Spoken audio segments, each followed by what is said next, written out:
Cash for query मामले में लोकसभा से निकाली गई महुआ मोइत्रा और उनके कांग्रेस वकील अभिषेक मनु सिंघवी को सुप्रीम कोर्ट ने डबल झटका दे दिया है।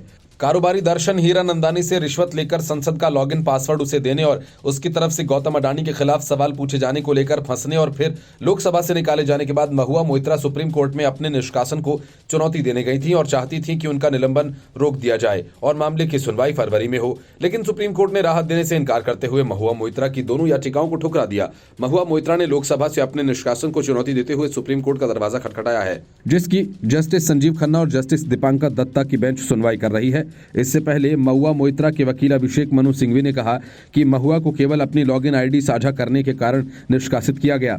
रिश्वत के आरोपों पर गौर करना होगा। सिंघवी ने कहा कि मैं 18 साल तक संसद का सदस्य रहा। कोई भी व्यक्ति ऑपरेट करने के लिए सिर्फ पासवर्ड नहीं दे सकता, एक ओटीपी भी सिर्फ उसके पास ही आता है।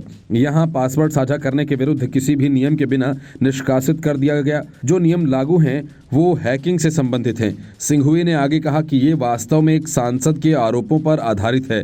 विरोधाभासों के बावजूद मुझे बहस करने की अनुमति नहीं मिली।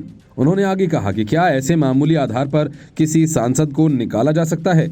ओटीपी को मैंने अपने नॉमिनी सदस्य को ही शेयर किया था। इसके बाद सुप्रीम कोर्ट ने महुआ मोइत्रा की याचिका पर लोकसभा के सेक्रेटरी जनरल से 3 हफ्ते में जवाब मांगा। महुआ मोइत्रा को 8 दिसंबर को पेश की गई कैश फॉर क्वेरी में एथिक्स कमेटी की रिपोर्ट पर चर्चा के बाद लोकसभा से निष्कासित कर दिया गया था।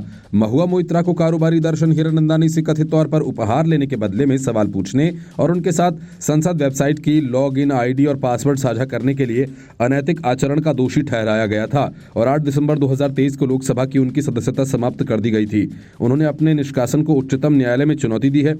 न्यायालय मामले पर 3 जनवरी 2024 को सुनवाई करेगा। संसद की सदस्यता रद्द होने के बाद महुआ मोइत्रा को सरकारी बंगला भी खाली करने को कहा गया, लेकिन महुआ सरकारी बंगला भी खाली करने को तैयार नहीं हुई और मामले को लेकर कोर्ट पहुंच गईं। बंगला खाली नहीं करने के पीछे की महुआ की दलील थी कि टीएमसी ने उन्हें बंगाल की कृष्णानगर सीट से लोकसभा का उम्मीदवार बनाया है। चुनाव लड़ने के लिए उन्हें दिल्ली में एक घर चाहिए क्योंकि उनके पास अपना कोई घर नहीं, इसलिए वो सरकारी बंगला खाली नहीं करेंगी। The report, News of India.